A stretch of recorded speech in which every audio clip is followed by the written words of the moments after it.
At a time when most countries in the world choose to take the route of recognizing the union of homosexuals, leaders like the Nigerian president, Dr. Goodluck Jonathan, have chosen to stick to roots and tradition by going ahead to sign an anti-gay bill into law. We live in a diverse country with people with different sexual orientations, gender identities, and sex characteristics. Among our friends, families, colleagues, and classmates are people who are lesbian, gay, bisexual, transgender, intersex, or queer. All Nigerian citizens, all humans. When I was growing up, I've seen myself as a female. So because of my sexuality, my mom and my dad said, we don't want you to be our child anymore. To them, they are looking at me as a big embarrassment.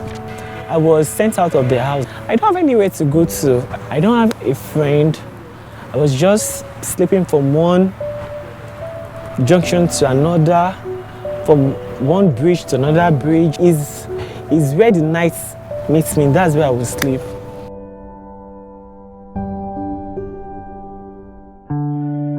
So, in Nigeria, a lot of people are not educated around sexual orientation and gender identity and expression and other sexual characteristics.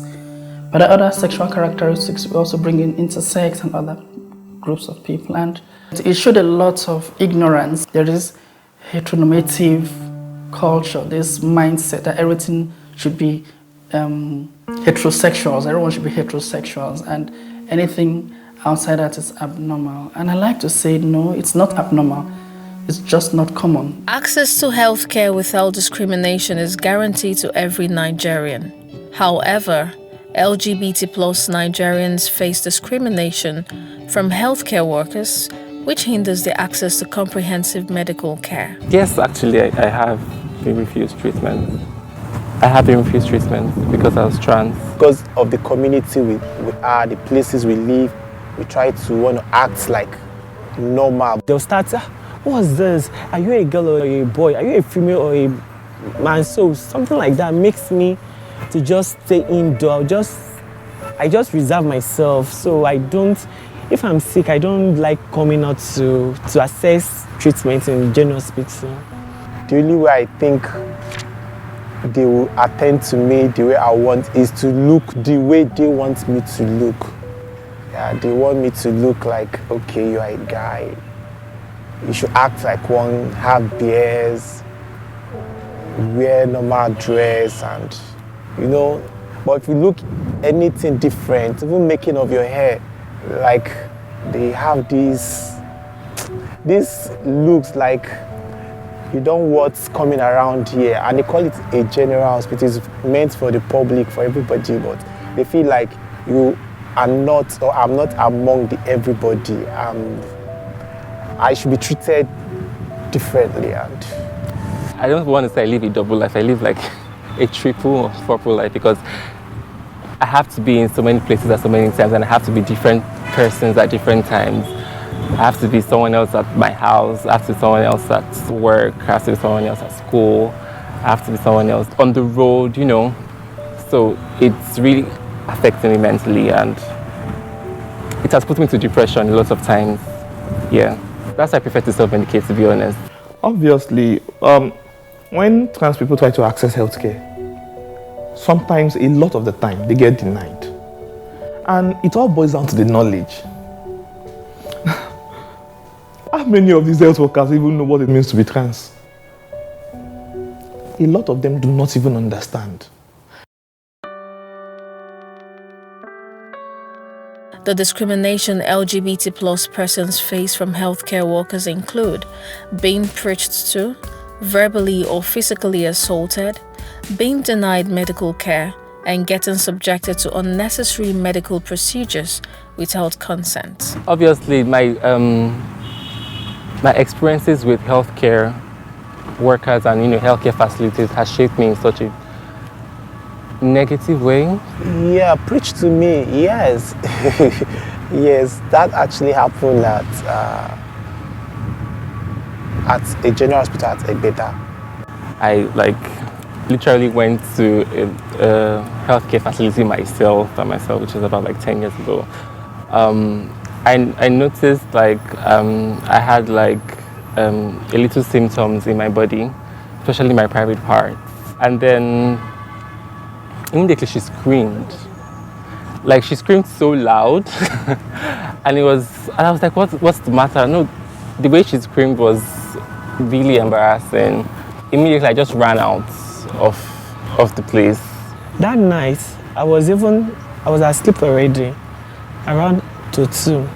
I just saw these guys, and I was so scared. The next thing was, look at this one, no. Look at the way he's doing. Let's have sex with him. I was like, please. I was begging and begging and begging and begging and begging, but 7 of them had to have sex with me without no condom.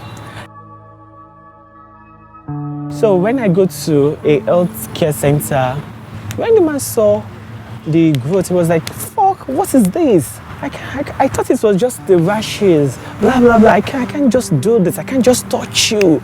I was like, sir, please do not shout.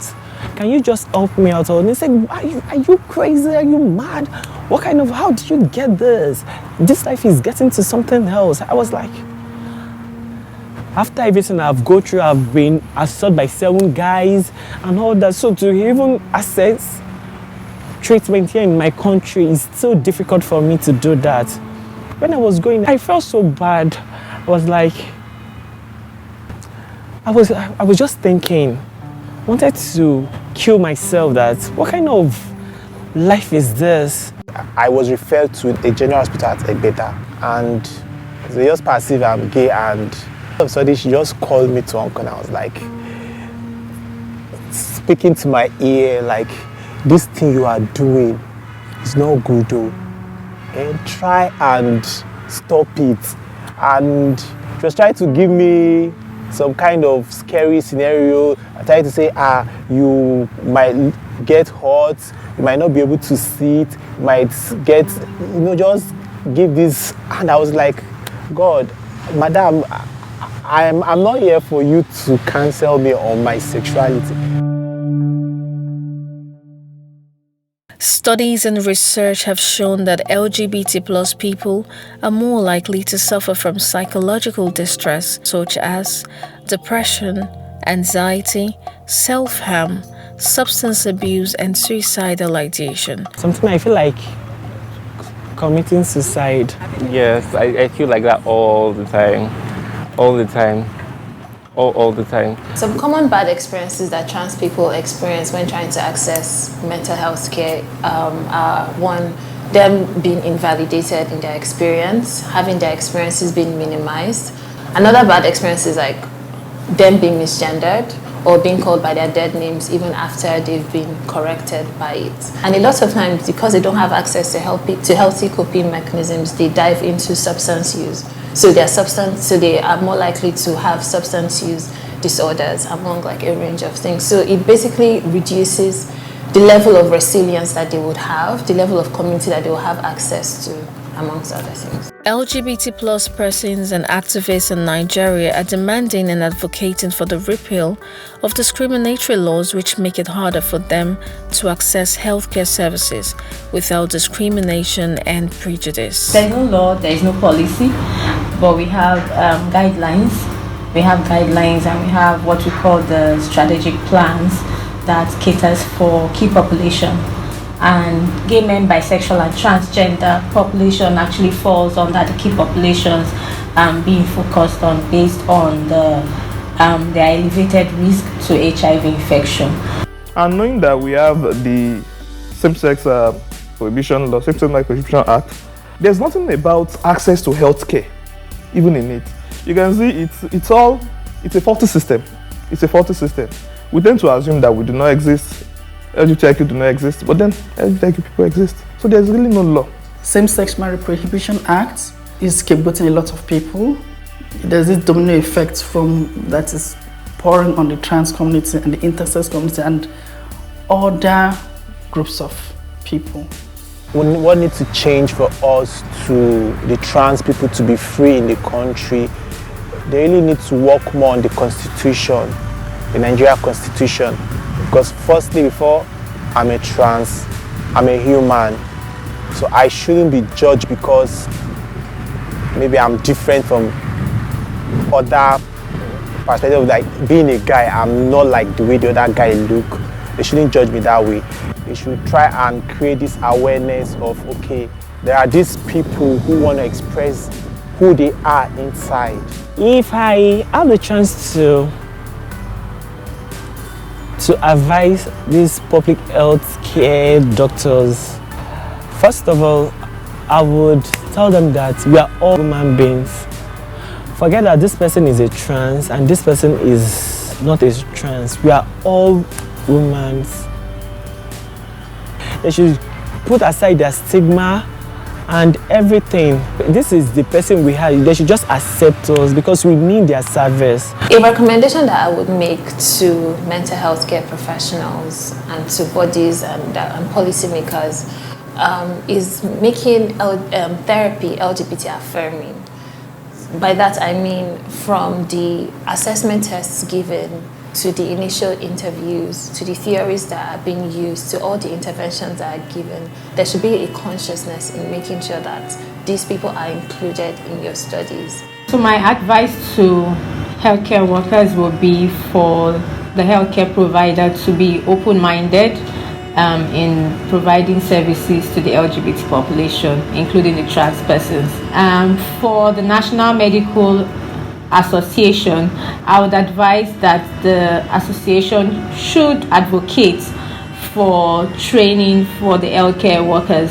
Having to train other health providers in the other health sectors will actually help to improve the education of these healthcare providers to provide sensitive services to them. It's actually time for them to face reality and be more real that GIQ people exist and their health is equally important. So much needs to be done. So much needs to be known about gender identity. Lawmakers, healthcare professionals, and religious leaders must understand that health is important and life comes first regardless of one's sexual orientation or gender identity. After all, sexuality is about identity and not one's partner's gender. Parity in healthcare services should be adapted to ensure a safer and healthier society for everyone.